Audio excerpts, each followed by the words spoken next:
I realized I've been negotiating the wrong way my entire life. That's why I'm not getting what I want. Whether it's negotiating with a client, landing a business deal, or even convincing my kids to eat veggies.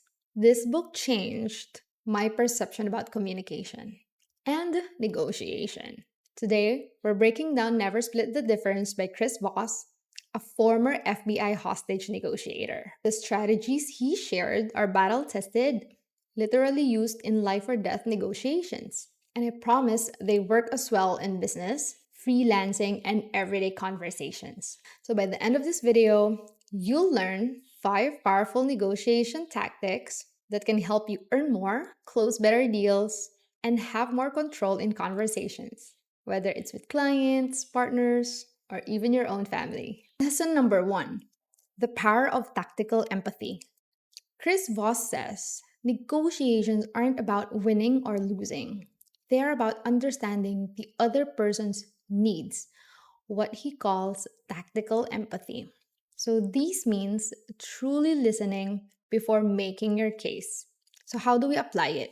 Instead of jumping straight to what I want, I ask, what's your biggest concern with this? What is important to you in this deal?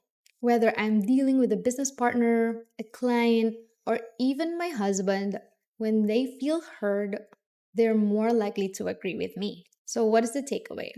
Listen first, show you understand their problem, then present your case.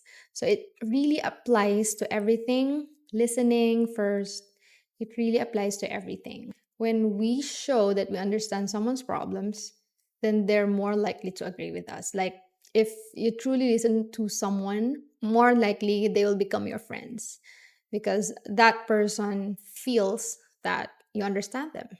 So it works on all areas of life. Lesson number 2, labeling or make people feel heard. So when someone pushes back, instead of arguing, Chris Voss suggests using labeling, where you acknowledge their emotions without agreeing or backing down. So, how I applied it. If your partner says, this deal seems too risky, instead of saying, no, it's a great deal. So I said, it sounds like you're concerned about minimizing risk. One more thing, it seems like you want more security before making a decision. So this makes the other person feel understood, lowering their resistance to my proposal. So what is the takeaway? So instead of defending your position, label their concern. It shifts the conversation to your favor. Lesson number 3, the no strategy. Control the conversation. So Chris Voss says getting a yes too quickly isn't always a good thing. Instead, you should make people safe by giving them an easy no first. So, how I applied it? So, instead of asking, does this price work for you? I asked, would it be crazy to say that investing in this will bring you long term benefits? And then, is it a bad idea to work with someone who understands your needs? So when people say no to this, they actually start justifying why they should agree with me. So takeaway, let them say no first because it gives them a sense of control while moving them toward a yes. Lesson number 4, the accusation audit. Beat objections before they happen. So people already have concerns in their minds.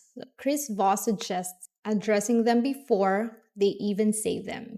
This is called the accusation audit. So how do we apply it? So before someone could say, your rate is too high, I started with, you might be thinking this is a big investment, and that's fair. But here's why it's worth it. And then tell them why it's worth it with your kids. So before my kid could say, I don't want to eat this, I said, I know you don't want to eat veggies, but they'll make you strong and fast. So, what is the takeaway? Address their concerns first, and they'll have fewer objections later. So, when I was in insurance, this is so applicable, but addressing their objections first. So, it's really helpful if you're into selling. Lesson number 5, instead of that's right, instead of you're right. So, one of the biggest negotiation hacks from Never Split the Difference is getting the other person say, that's right, instead of you're right. So, how do we apply it? When summarizing what the other person wants, I said, "So, you're looking for a deal that gives you security, reliability, and long term benefits? That's right." And when they said that's right, it meant they felt fully understood, making them more likely to say yes to my proposal. So, what's the takeaway? Get them to say that's right builds more trust instantly.